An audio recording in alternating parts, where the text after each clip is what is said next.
Naghahanap ba kayo ng aesthetic na coffee shop dito sa may Kawit, Cavite? Ito nga ang isa sa may re-recommend ko sa inyo. May napakagandang ambience, napaka-relaxing na paligid, napakalawak na space, kaya kahit kasama mo pa ang pamilya at barkada mo, ay mag-e-enjoy kayo dito. Alright! At for today's video nga guys, samahan nyo nga kaming bumisita dito sa isang napakagandang coffee shop dito sa may Kawit, Cavite. At dito nga yan sa may Hiwaga Cafe na matatagpuan nyo lang dito sa may Kawit, Cavite. Malapit lang siya sa Imus guys. At ang landmark nga dito guys ay yung KFC dito sa may Lancaster. So mula sa KFC guys, dun sa kanto na yon ay papasok lang kayo at madadaanan nyo na po itong Hiwaga Cafe. At meron din naman silang pin location guys sa Google Maps, kaya madali nyo lang talaga siyang mahanap. So ayun guys, pasok na tayo at dito nga sa labas guys ay medyo garden vibes ang kanilang setup dito. So napakaganda ng kanilang garden at merong mga upuan po dito guys na pang maraming tao. So kaya kahit marami po kayong pumunta dito ay kasyang-kasya po kayo. Kahit kasama mo ang iyong mga kaibigan, kapamilya, kaopisina. So pwede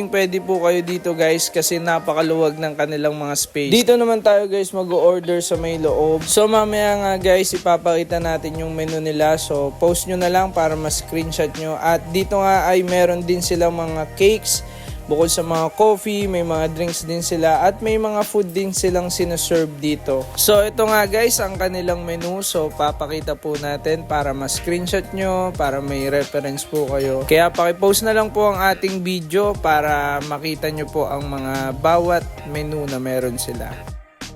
At ayun nga guys, pagpunta nga namin dito ay napakarami ring tao nung nakasabay namin. So talagang dinadayo po siya at puno nga tong loob nila nung pumunta kami dyan.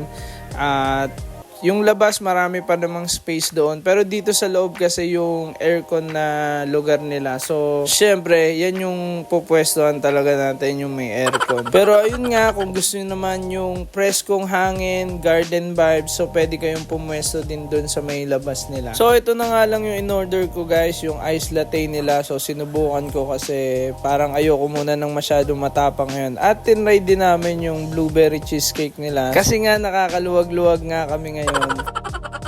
So ayun nga guys, so far nag-enjoy naman kami dito, maayos naman yung lugar nila at masarap din syempre yung kape nila dito saka yung blueberry cheesecake na tinikman namin. So ayun guys, salamat sa pagsama nyo sa aming video. God bless po sa inyo. Alright!